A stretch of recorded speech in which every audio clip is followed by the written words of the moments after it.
মুসলিম হলে এই 16টি কুপুরি বাক্য কখনো মুখেও আনবেন না। এই 16টি কুপুরি বাক্য যা আমরা প্রতিনিয়ত বলে থাকি। আসুন আজকে আমরা সবাই জেনে নেই এবং ভিডিওটা শেয়ার করে অন্যদেরকেও জানার সুযোগ করে দিবেন। যদি আপনার মাধ্যমে কেউ হাদিসটি জানেন তাহলে সেটি হবে আপনার জন্য সাদকা জারিয়া। এক, আল্লাহ লাগে, ইলাহ লাগে। 2, তোর মুখে ফুলচন্দন পড়ুক। ফুলচন্দন হিন্দুদের পূজা করার সামগ্রী। 3, কষ্ট করলে কেষ্ট মিলে। কেষ্ট হিন্দু দেবীর নাম, তাকে পাবার জন্য কষ্ট করছেন। 4, মহাভারত কি অশুদ্ধ হয়ে গেল?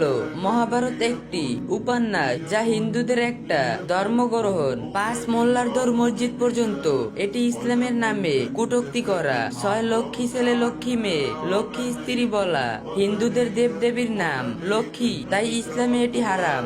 7, কোন ওষুধকে জীবন রক্ষাকারী বলা, জন্ম মৃত্যু একমাত্র আল্লাহর হাতে।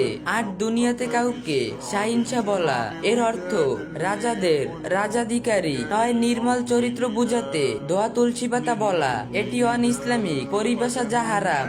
10, ইয়া খাজা বাবা, ইয়া কুতুব ইত্যাদি বলা, এটি শিরিক, ইসলামের সবচেয়ে বড় পাপ। 11, ইয়া আলী, ইয়া রাসূলুল্লাহ সাল্লাল্লাহু আলাইহি সাল্লাম বলে ডাকা, মানে দোয়া করা, অর্থে আল্লাহ ছাড়া কারো কাছে কিছু চাওয়া, আল্লাহ ছাড়া পৃথিবীর কারো কাছে কিছু প্রার্থনা করা শিরিক। 12, বিসমিল্লাহ গলত বলা, এটি সরাসরি কুফরি। 13, মৃত্যুর সাথে পাঞ্জা লড়া বলা, কুফরি বাক্য, তাই সাবধান। 14, মধ্যযুগ বর্তা বলা, মধ্যযুগ ছিল ইসলামের স্বর্ণযুগ। পূর্ণ মন ঠিক থাকলে পর্দা লাগে না, ইসলাম ধ্বংসকারীর মতামত। 16, নামাজ না পড়লে ইমান ঠিক আছে বলা, ইসলাম থেকে বের করার মূল নীতি। তাই মুসলিম ভাই ও বোনেরা যখন কথা বলবেন খুব সাবধানে কথা বলবেন।